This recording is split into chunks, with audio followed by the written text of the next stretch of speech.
미국이 전례 없는 위기로 산중고를 겪고 있습니다. 코로나19 바이러스로 인한 보건위기와 이로 인해 발생한 경제위기 그리고 인종 갈등으로 인한 시위까지 겹쳤기 때문이죠. 이렇게 가장 다루기 힘든 사태들이 동시다발적으로 터진 것은 미국 역사상 최초입니다. 게다가 이것들을 해결하기 위해 과학적이고 체계적인 계획으로 국민들을 이끌어야 하는 대통령이 필요한데 현재 트럼프 대통령은 편을 나누고 정치화시키면서 논란을 계속해서 만들고 있습니다. 국민들의 안전과 재산, 그리고 생명까지 지켜야 하는 국가의 원수로서 트럼프 대통령은 국민들을 대표하는 리더 역할을 하지 못하고 있죠. 심지어 정부의 핵심 인사층까지 편을 나누면서 매우 심각한 군본 분열을 야기하고 있습니다. 실제로 이번 3일 제임스 매티스 미국 전 국방장관이 시위에 강력 대응을 선언하고 나선 트럼프 대통령을 향해 성숙하지 못한 리더십이라며 따끔한 일침을 놓자 트럼프 대통령은 매티스를 향해 미친 개라고 맞받아치며 강한 분노를 표출했습니다. 매티스 전 장관은 걸프전과 아프간전 이라크전에 참전했던 살아있는 해병의 전설로 불리는 인물로서 트럼프 행정부의 초대 국방장관으로 시리아 미군 철수와 북핵 대처 등을 놓고 트럼프 대통령과 상당한 갈등을 겪다 사실상 해임된 인물입니다.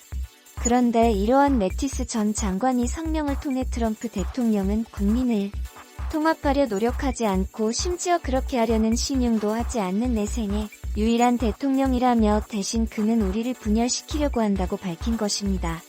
또한 트럼프 대통령이 시위 진압의 폭동진압법을 발동해 연방군을 동원하겠다고 위협한 데 대해 국내에서 군을 투입할 때는 매우 특별한 경우에 주지사들의 요청이 있을 때만 이뤄져야 한다고 반박했습니다.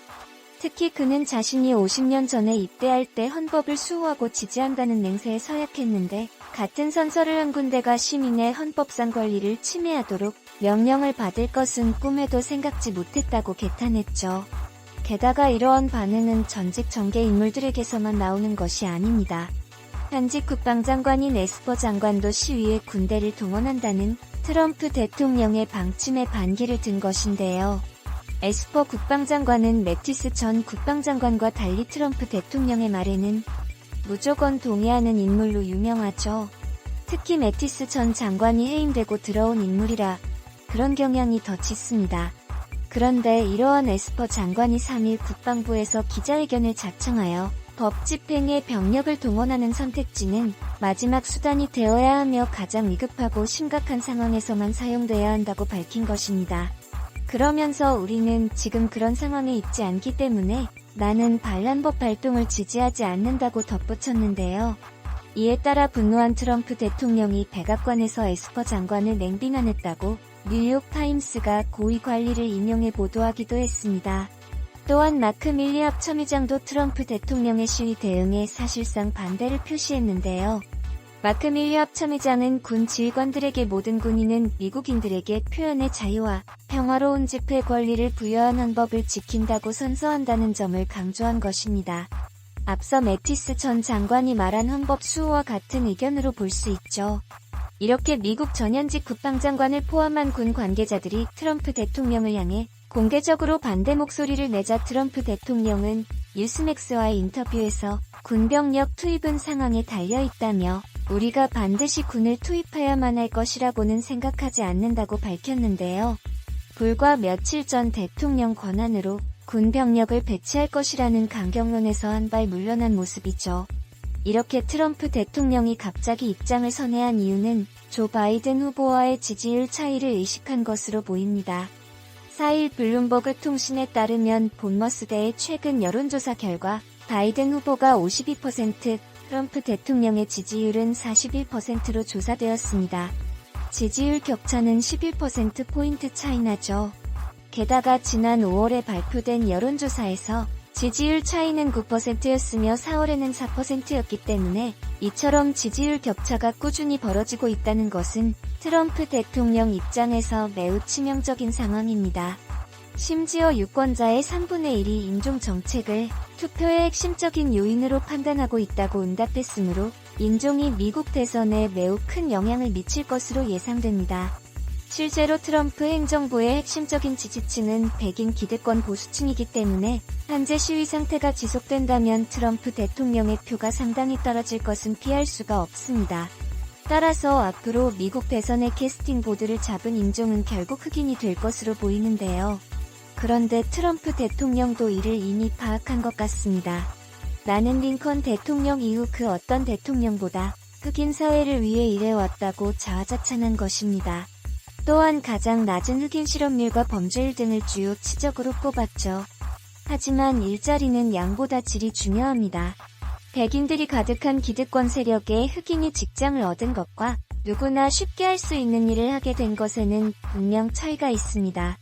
만약 전자의 경우였다면 트럼프 대통령이 언급한 흑인 실업률 감소는 인정할 만합니다.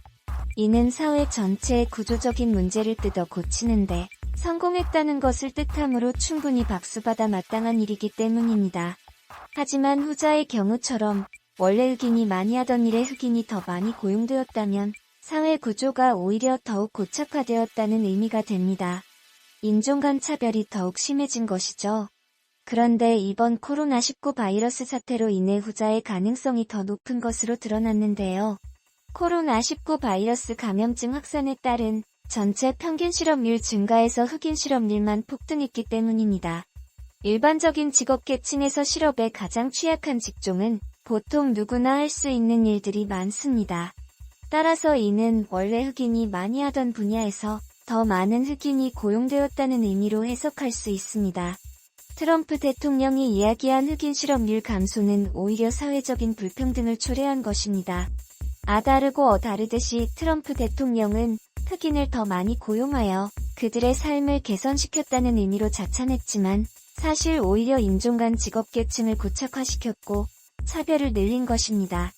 한편 트럼프 행정부는 계속해서 반중 정책을 잇따라 내놓고 있습니다.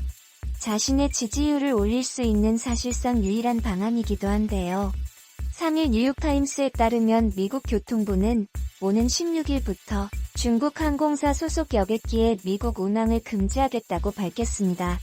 그러면서 중국 항공당국이 미국 항공사에 대한 정책을 조정한다면 앞서 미국은 중국 당국이 미국 항공사들의 중국 취항을 막고 있다고 발표한 바 있습니다. 따라서 미국 교통부의 중국 압박은 사실상 보복성 맞대응 조치이며 대놓고 중국의 하늘길을 열라고 압박한 것으로 풀이되는데요. 외국 항공사의 중국행 국제선 운항을 허용한다고 밝혔습니다.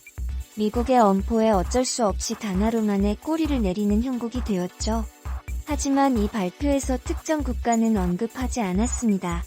이는 자존심 때문이라도 미국을 특정해서 언급하지 않은 것으로 보입니다. 또한 미국 교통부에 이어 미국 상무부도 중국 때리기에 나섰는데요.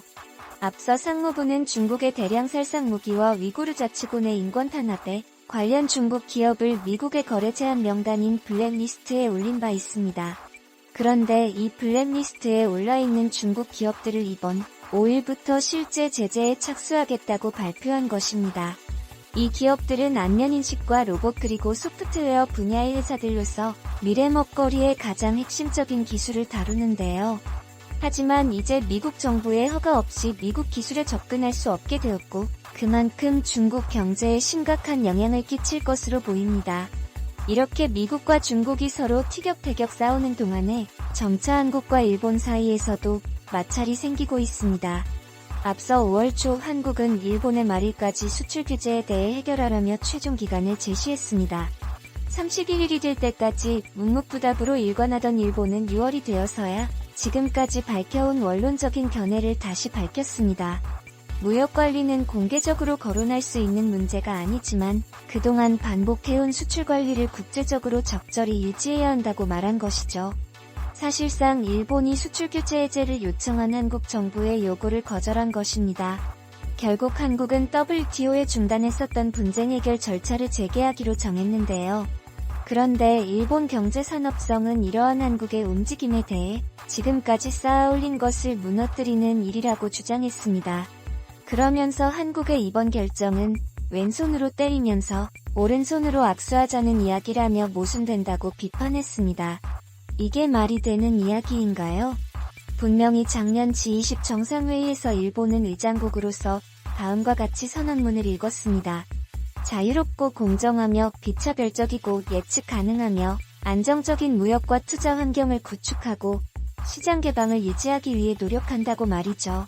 전 세계가 보는 앞에서 자유무역을 외치고 일주일도 지나지 않아 한국의 경제 보복을 진행한 것이야말로 모순되는 일입니다.